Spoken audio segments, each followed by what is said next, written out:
7h38, Nikos Aliagas, l'heure de retrouver Jean-Michel Apathy. Interdiction de manifester dans certains quartiers, comme les Champs-Élysées. Nouveaux moyens pour les forces de l'ordre. Le préfet de police limogé.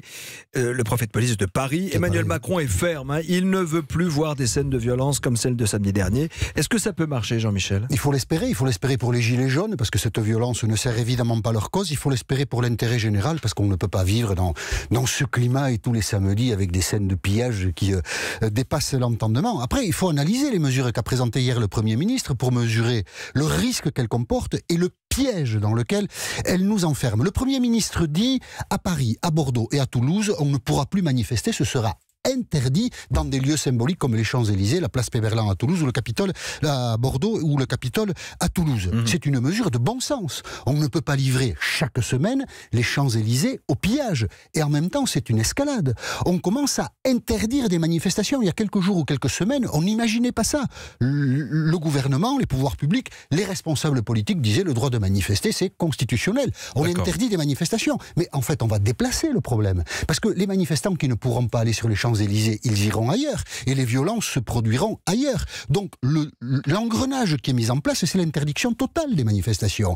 Et il faut quand même se rappeler que les Gilets jaunes, c'est un mouvement de contestation sociale.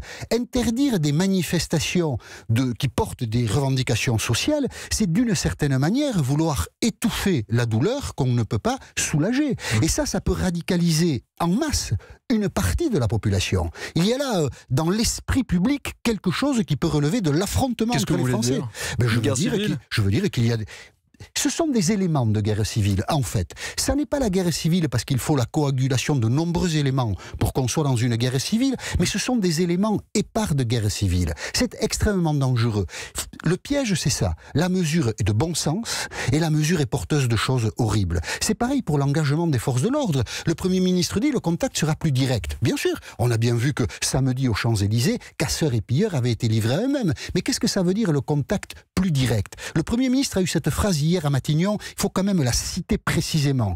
En donnant plus de mobilité aux forces de l'ordre, nous les exposerons à des contacts plus durs. Ça veut dire que le gouvernement, aujourd'hui, assume davantage de blessés dans les opérations de maintien de l'ordre et peut-être davantage que des blessés. C'est une évolution dans le discours qui est terrible, là aussi. Et on en comprend. Parce que la crainte jusqu'à présent, c'était un décès. Bien sûr. On se culpabilisait des blessés, on ne voulait pas de mort. Là, le Premier ministre dit tout à fait autre chose hier. On assume tout. On assume des opérations de maintien de l'ordre dont le bilan peut être terrible. Ça aussi, c'est un élément de guerre civile. Au total, on a pensé que le grand débat avait permis de surmonter la crise des Gilets jaunes. Et ce qu'on comprend après la journée de samedi et après les décisions d'hier, qu'au contraire, nous sommes peut-être entrés, même sûrement, dans la phase la plus dangereuse de la crise provoquée par les Gilets jaunes. Le point de vue de Jean-Michel Apathy exprimé tous les jours sur Europe 1.